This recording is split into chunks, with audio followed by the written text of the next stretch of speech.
Hello everyone. आज हम जानेंगे कुछ ऐसी चीज़ों के बारे में जो शायद हमने सुनी है लेकिन हमें उनके बारे में पता नहीं है इतना। जैसे कि हमारे अंदर जो ऑर्गन्स हैं वो उनका क्या रोल है, वो कहाँ पर लोकेटेड हैं और उनके बारे में कुछ ऐसे फैक्ट्स जो हमें नहीं पता। तो आज हम उनको स्टडी करेंगे। जैसे कि ये एनाटमी जो ह्यूमन बॉडी की आपको दिख रही है, इसमें बहुत सारे ऑर्गन्स हैं और इसमें हम कुछ ऑर्गन्स को आज स्टडी करेंगे क्योंकि बहुत ज़्यादा सारे ऑर्गन्स का बताना इट्स नॉट पॉसिबल। तो वो हम नेक्स्ट वीडियो में देखेंगे। अभी फ़िलहाल जितने ऑर्गन्स के बारे में हम पढ़ेंगे वो बहुत ही मज़ेदार होने वाला है।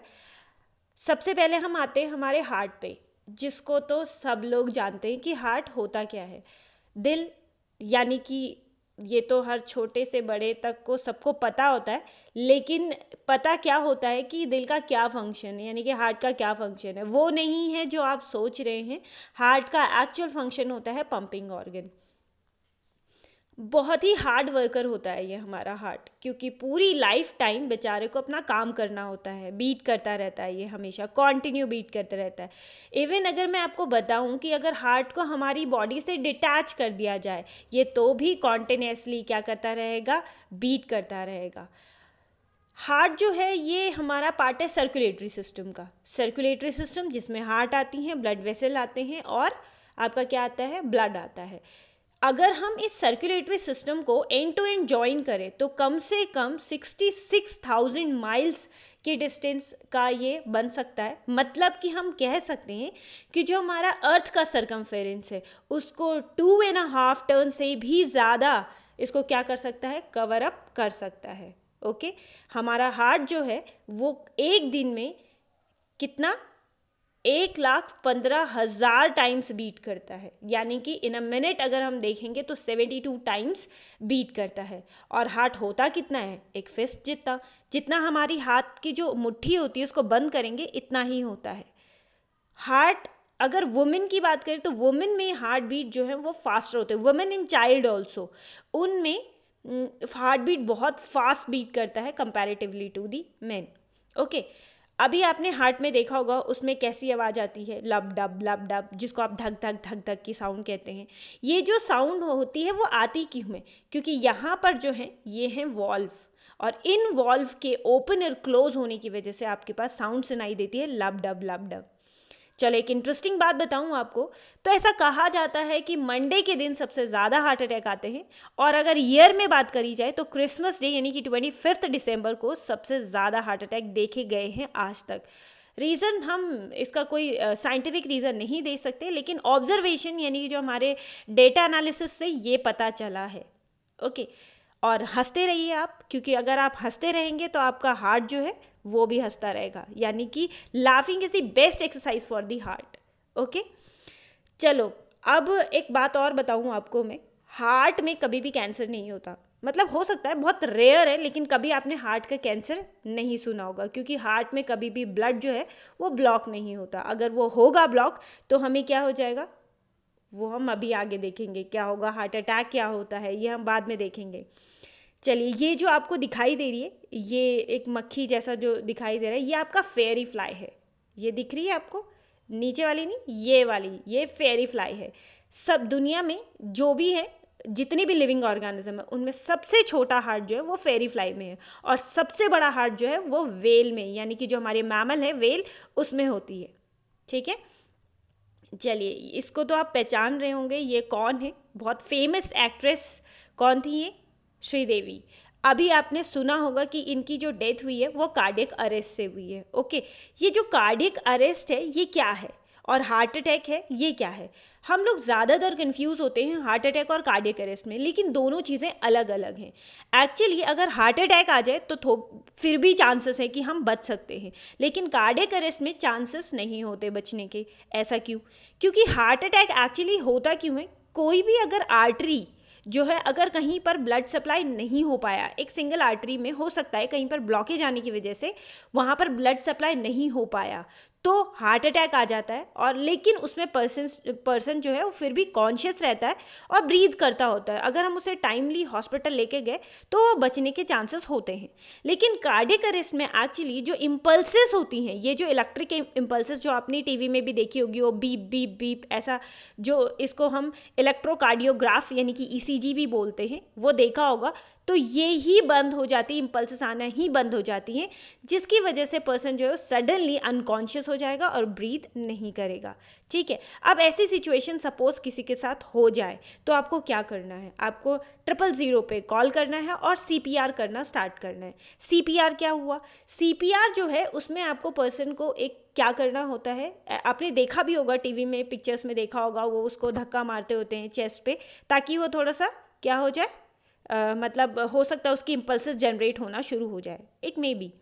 ओके, तो आप 911 पे कॉल करें और पूछ सकते हैं वहाँ पर। उसके अलावा आप क्या करें, पर्सन को ले डाउन करें, ठीक है ना, और ओपन करें, मतलब उसके क्लॉथ्स वगैरह ओपन करें, या आप उसको क्या कर सकते हैं, ओपन एरिया में थोड़ा सा जहाँ पर आपका रेस्पिरेशन प्रॉपर हो सके, यानी कि जहाँ पर ऑक्सीजन सप्लाई प्रॉपर हो, वहाँ पर ले डाउन करें।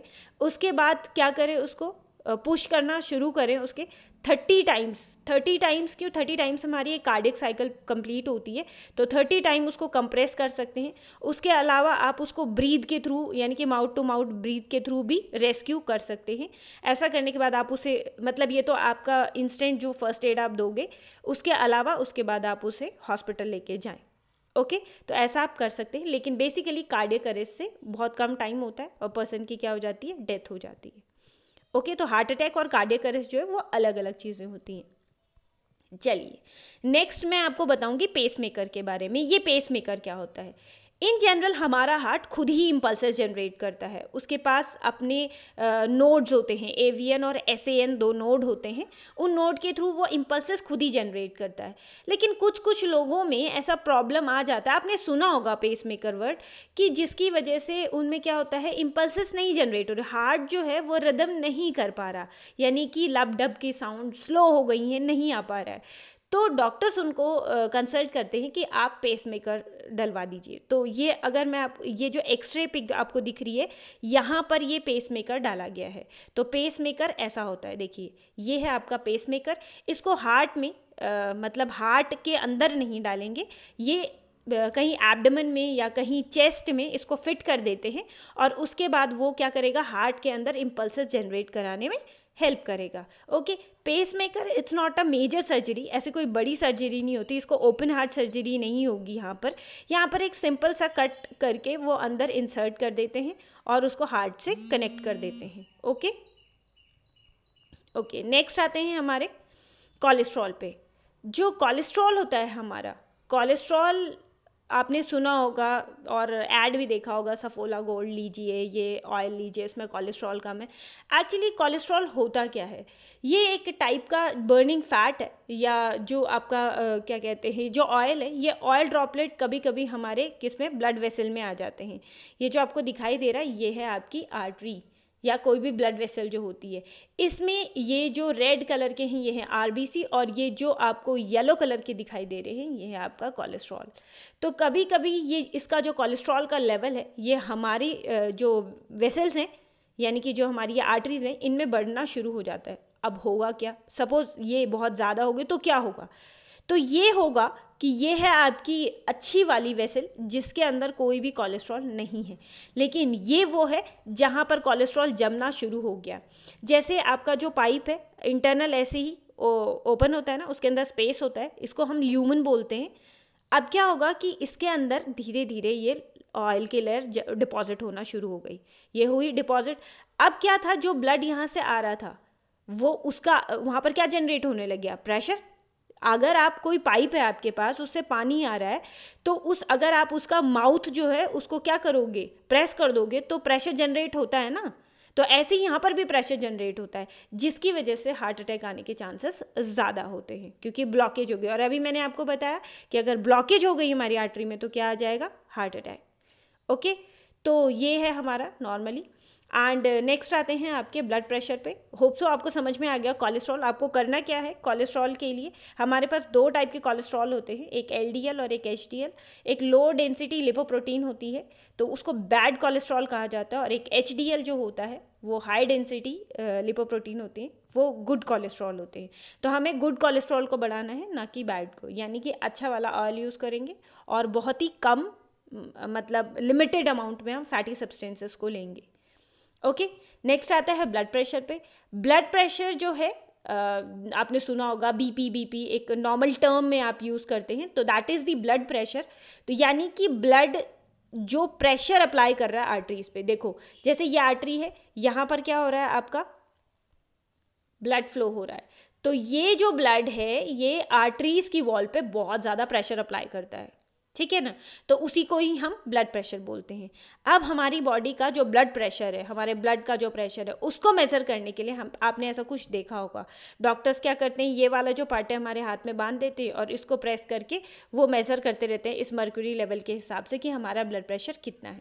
तो नॉर्मल हमारा ब्लड प्रेशर अगर हम बात करें तो दैट इज़ 120/80 mmHg, ठीक है। अच्छी बात है, अगर 70 भी होगा तो भी चलेगा, दैट इज़ 110/70 भी आपका नॉर्मल में ही कंसिडर होगा, कोई प्रॉब्लम नहीं। लेकिन इससे बिलो हो गया अगर, या इससे 120 से हाई हो गया तो प्रॉब्लमेटिक हो जाती है। तो किसी का बीपी हाई होता है, किसी का बीपी लो होता है। अब अगर किसी का बीपी हाई है तो उसको रेगुलरली एक्सरसाइज करना चाहिए, उसको सॉल्ट का कंटेंट कम लेना चाहिए, और सडनली अगर बीपी रेज हो जाए तो उसे वॉक करनी चाहिए, ब्रीदिंग एक्सरसाइज करनी चाहिए, ताकि उसको क्या हो जाए, नॉर्मल बीपी हो जाए। और अगर किसी का लो बीपी है तो उसको कॉफ़ी, सॉल्ट, ये सारी चीज़ें लेनी चाहिए, और अल्कोहल बिल्कुल भी नहीं लेना चाहिए। ओके, तो इस तरीके से मेंटेन होता है आपका ब्लड प्रेशर। तो ये तो थी हमारे हार्ट के बारे में कुछ चीज़ें। तो अब नेक्स्ट जो हम पढ़ेंगे दैट इज़ दी लंग्स। तो नेक्स्ट टॉपिक है हमारा लंग्स के बारे में। लंग्स दो होते हैं हमारे पास। अच्छा एक चीज़ बता दूं, बिना हार्ट के हम लोग सर्वाइव नहीं कर सकते हैं, पता होगा आपको। सेम बिना लंग्स के भी हम सर्वाइव नहीं कर सकते, इवन हम एक लंग के साथ भी सर्वाइव नहीं कर सकते, हमें दोनों लंग्स की ही रिक्वायरमेंट होती है, ठीक है। अब इंटरेस्टिंग बात क्या है लंग्स के बारे में, हमारे पास हमारी बॉडी में सिर्फ लंग्स ऐसे ऑर्गन्स है जो आपको पता है फ्लोट कर सकते हैं। अगर हम इन्हें पानी में डाल दें तो ये फ्लोट कर सकते हैं, ठीक है। और दूसरी चीज़ कि इसमें यहाँ पर इतने सारे एल्वियोलाई होते हैं कि एक टेनिस कोर्ट का जो साइज़ होता है, जितना टेनिस कोर्ट होता है, उसको अगर आप एल्वियोलाई को ऐसे रखो तो वो पूरे टेनिस कोर्ट को कवर अप कर सकते हैं, ठीक है। चलो एक और इंटरेस्टिंग बात, आपने देखा होगा कि आपको बाबा रामदेव कहते हैं कपाल भारती करने के लिए, यानी कि जो ब्रीदिंग एक्सरसाइज होती है आपकी, इनहेल और एक्सहेल। ऐसा क्यों? क्योंकि अगर हम नॉर्मल भी ब्रीथ करते हैं ना तो 70% जो हमारा वेस्ट होता है बॉडी का, वो सिंपली ब्रीदिंग से रिलीज हो जाता है। और अगर हम फोर्सफुली करेंगे, यानी कि अगर हम क्या करेंगे, ये कपाल भारती करेंगे, तो ऑफकोर्स हमारी बॉडी का मोस्ट ऑफ वेस्ट निकल जाएगा, ठीक है। लेकिन ऐसा कभी नहीं होता कि हमने एक्सेल किया और हमारी यहाँ का पूरी की पूरी एयर निकल गई, नहीं, कुछ ना कुछ अमाउंट ऑफ एयर जो है वो यहाँ पर रिटेन हमेशा करती है। लंग्स कभी भी बिल्कुल वैकेंट नहीं होते, ओके। दूसरी चीज़ ये कि जब हम ब्रीद आउट करते हैं तो बहुत सारा पानी जो है, मतलब बहुत सारा जो वाटर है, वाटर कंटेंट, वो हम ब्रीद आउट के थ्रू निकाल लेते हैं, ओके। तो हमें ज़्यादा से ज़्यादा पानी पीना चाहिए, ओके। होप सो आपको लंग्स के बारे में समझ में आया हो। एक चीज़ और बता दूं, लंग्स में ये जो आपको दिख रहा होगा दैट इज़ दी ट्रैकिया। ये आपका गले में जो ट्रैकिया होता है, ये जो ट्रैकिया जिसको हम विंड पाइप भी बोलते हैं, ये कार्टिलेज का बना हुआ होता है, ठीक है। It's not a bone. अगर आप इसको टच करें तो आपको बड़ा हार्ड सी फीलिंग आएगी, लेकिन वो बोन नहीं है, इट्स अ कार्टिलेज, ठीक है। और ये कार्टिलेज का इसीलिए बना हुआ है ताकि जब कभी हम एयर हमारे अगर नहीं है वहाँ पर तो वो कोलैप्स नहीं हो। अगर नहीं होता तो कोलैप्स हो जाता और हम मर जाते, ठीक है ना। तो ये हमारा नेक्स्ट ऑर्गन आता है हमारा स्टमक एंड स्मॉल इंटेस्टाइन। तो ये जो आपको कलर्ड फॉर्म में दिख रहा है दैट इज़ द स्टमक, और ये भी आपका जो this one is the small intestine, ठीक है। तो चलो स्टमक के बारे में बता दें कि हमारी बॉडी का सबसे वाइडेस्ट पार्ट है ये, और ये लेफ़्ट साइड में होता है। इसीलिए मैं आपको सजेस्ट करूँगी कि जब भी आप खाना खाएं और लेटें तो लेफ़्ट साइड की तरफ यानी कि अपने लेफ़्ट हैंड की तरफ ही ले डाउन करें, क्योंकि यहाँ पर उसको ज़्यादा स्पेस मिलती है और आपका फूड ईजीली डाइजेस्ट हो जाता है। ओके, हमारा जो स्टमक होता है ना, वो कम से कम 1 लीटर फूड को स्टोर कर सकता है आराम से। 1 लीटर फूड उसके अंदर आप भर सकते हो। और जो हमारा स्टमक होता है वो ऐसे, उसमें काफ़ी सारी ऐसी मसल्स जो होती हैं वो फोल्डेड फॉर्म में होती हैं। जैसे ही आप उसको भरते रहते हो, खाना उसके अंदर भरते रहते हो, वो एक्सपैंड होती रहती हैं और आपका जो स्टमक है वो फूलता रहता है। अब कई लोगों के मन में ये क्वेश्चन आता होगा कि क्या होगा अगर हम बहुत सारा खाना खाते रहेंगे खाते रहेंगे खाते रहेंगे। हाँ, तो खाते रहो, क्या होगा, आपका स्टमक बस्ट भी हो सकता है। एक्सेसिव रखने से स्टमक बस्ट हो जाएगा, लेकिन आपको बाहर से नहीं बस्ट होगा, वो ऐसा नहीं लगेगा कि आपका पेट ऐसे बस्ट हो गया, अंदर इंटरनल लाइनिंग्स उसकी बस्ट हो जाएंगी। ओके, और अगर क्या होगा अगर हमारे पास स्टमक ही ना हो तो, हाँ तो कोई बात नहीं, हम तो भी सर्वाइव कर सकते हैं। हाँ, प्रॉब्लमेटिक होगी, ऑफ कोर्स प्रॉब्लम होगी, लेकिन बिना स्टमक के भी हम सर्वाइव कर सकते हैं, ठीक है ना। और स्टमक को कहा जाता है एक हार्मोन जनरेटिंग मशीन। ये एक ऐसी मशीन है जो बहुत सारे हार्मोन्स को जनरेट करती है और ये हमारे मूड स्विंग्स को भी रेगुलेट करती है। ओके, और कम से कम 12 इंच लेंथ में और 6 इंच वाइड इतना हमारा स्टमक होता है। और जो फोल्डिंग्स होती हैं इनके अंदर, उनको रगीज़ कहा जाता है। तो रगीज़ जो है वो एक्सपैंड हो जाती हैं, अगर आप ज़्यादा खाओगे तो आपका पेट एक्सपैंड हो जाएगा। ओके, तो लिमिटेड में खाएं। उसके बाद आता है हमारा स्मॉल इंटेस्टाइन। ये जो स्मॉल इंटेस्टाइन है, बस इसका नाम ही स्मॉल है, लेकिन होती है काफ़ी बड़ी है। अगर हम देखें तो ये इतनी बड़ी होती है कि हमारे 3 टाइम्स लेंथ, जितनी हमारी लेंथ है ना उसके 3 टाइम्स जितना, यानी कि 6 मीटर लंबी, कम से कम 20 फीट लंबी होती है ये। लेकिन जो इसकी विड्थ है, वो जिसका सर्कमफेरेंस है, वो सिर्फ 1 इंच का ही दिखेगा आपको, ठीक है। हमारी बॉडी का 90% जो फूड होता है वो आपका स्मॉल इंटेस्टाइन ही एब्जॉर्ब करती है, ठीक है। बाकी जो 10% है वो माउथ, आपका थोड़ा सा स्टमक, ये सब एब्जॉर्ब कर लेते हैं, लेकिन 90% जो है आपका वो आपकी स्मॉल इंटेस्टाइन ही एब्जॉर्ब करेगी, ठीक है। सबसे लॉन्गेस्ट पार्ट हो गया ये हमारा। जो हर्बीवोरस होते हैं, कौन, जो घास खाने वाले एनिमल्स होते हैं, हर्बीवोर्स क्या करते हैं, आपके घास खाते हैं। और ये हमारे स्मॉल इंटेस्टाइन, इनके पास जो स्मॉल इंटेस्टाइन है वो ज़्यादा लॉन्ग होती है कंपैरेटिवली टू दी कार्निवोर, क्योंकि carnivores are the flesh eater only.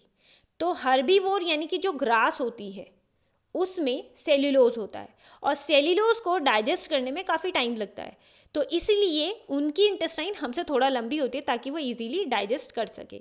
उसके अलावा अगर मैं देखूँ तो स्मॉल इंटेस्टाइन के अंदर क्या होती हैं आपके विलाइस, ऐसे फिंगर लाइक प्रोजेक्शंस होते हैं विलाई, जो ज़्यादा से ज़्यादा एरिया उसका इंक्रीज करते हैं ताकि क्या कर सके, डाइजेस्ट करने में हेल्प कर सके और एब्जॉर्ब करने में भी उसका सरफेस एरिया क्या कर सके, इंक्रीज कर सके।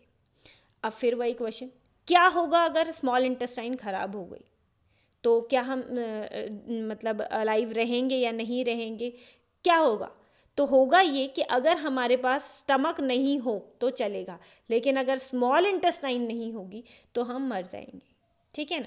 क्योंकि जो न्यूट्रिएंट्स है वो डायरेक्टली जो ब्लड में जाते हैं वो हमारे स्मॉल इंटेस्टाइन से ही जाते हैं। तो स्मॉल इंटेस्टाइन का होना भी ज़रूरी है, जैसे आपके हार्ट और लंग्स का होना ज़रूरी है।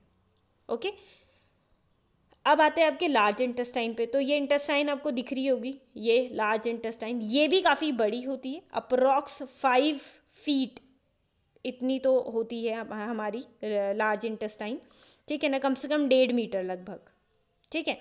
तो इसका जो इम्पॉर्टेंट काम है, इसका इम्पॉर्टेंट काम है कि ये हमारा जितना भी वाटर होता है उसको रीएब्जॉर्ब कर लेती है, ठीक है। लेकिन हम इसके बिना भी सर्वाइव कर सकते हैं, यानी कि अगर स्मॉल इंटेस्टाइन नहीं हो, डैमेज हो जाए, कोई प्रॉब्लम हो जाए, तो भी हम लार्ज इंटेस्टाइन के बिना सर्वाइव कर सकते हैं, बट स्मॉल इंटेस्टाइन के बिना सर्वाइव नहीं किया जा सकता।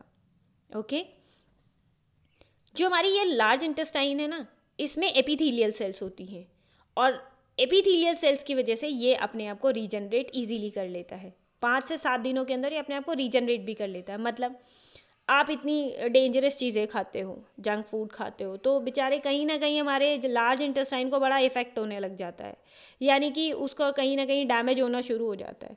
तो ये जो डैमेज है इसको ठीक करने के लिए हमारे पास क्या है, इसके पास एपिथेलियल सेल्स होती है जो अपने आप को रिपेयर कर लेती है। अभी तक आपको पता होगा कि सिर्फ लिवर अपने आप को रीजनरेट कर सकता है, लेकिन लार्ज इंटेस्टाइन भी अपने आप को रीजनरेट कर सकती है और 5 से 7 दिनों में ही कर सकती है।